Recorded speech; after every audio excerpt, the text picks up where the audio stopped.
ছেলেরা যদি 4টা বিয়ে করতে পারে তাহলে মেয়েদেরও 4টা কেন, মেয়েরা আরো বেশি করবে, কারণ মেয়েদের এনার্জি অলওয়েজ বেশি থাকে। ছেলেরা যদি 4টা বিয়ে করতে পারে তাহলে মেয়েরা পারবে না কেন? অবশ্যই পারবে, কারণ নারী পুরুষ সমান অধিকার। আর যদি একটা কথাই চিন্তা করি তাহলে মেয়েদের চেন কোনো কাজে লাগে না, চেন খুলে মুতার অধিকার তো তাদেরও আছে। মালে আসেন, একটা চাবি দিয়া যদি 4টা তালা খোলা যায় ওটাকে বলা হয় মাস্টার কি, আর একটা তালা যদি 4টা চাবিতেই খুলে সেটাকে বলা হয় কি। ধরেন আপনি 4টা ইঁদুর পালেন, আপনার কাছে গর্ত আছে একটা, বাহিরে অনেক বৃষ্টি, বুঝেনি তো ওয়েদার ডিমান্ড। এখন 4টা ইঁদুরের একসাথে গর্তে ঢুকতে হবে, তখন আপনি কি করবেন? ধরলাম উপরে নিচে মিলাই আরো 2টা আছে, হ্যাঁ, তাহলে 4 নাম্বার ইঁদুরটা কই যাবো? কানের ফুটা দা না নাকের ফুটা দিয়া? হ্যাঁ, তার মধ্যে মাসের মধ্যে 7 দিন থাকে লকডাউন। আমি মানি, আমি না শুধু সবাই মানে, মেয়েদের অনেক পাওয়ার, মেয়েদের অনেক এনার্জি। তাহলে দেশের মধ্যে ঘন ঘন লোডশেডিং হয় কেন?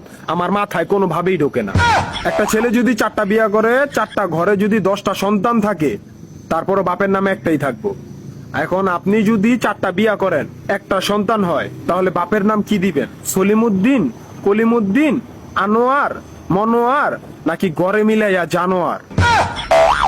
আপনি কি নারী না ঢাকা শহরের লোকাল গাড়ি? 30টা সিট ফুল, 20 জন দাঁড়ানো, তারপরও বলে পিছনে সিট খালি, ওঠেন তাড়াতাড়ি, পিছনে সিট খালি, ওঠেন তাড়াতাড়ি। শুধু এই সমস্ত মেয়েদের কারণে পুরা নারী জাতির সম্মানহানি হয়।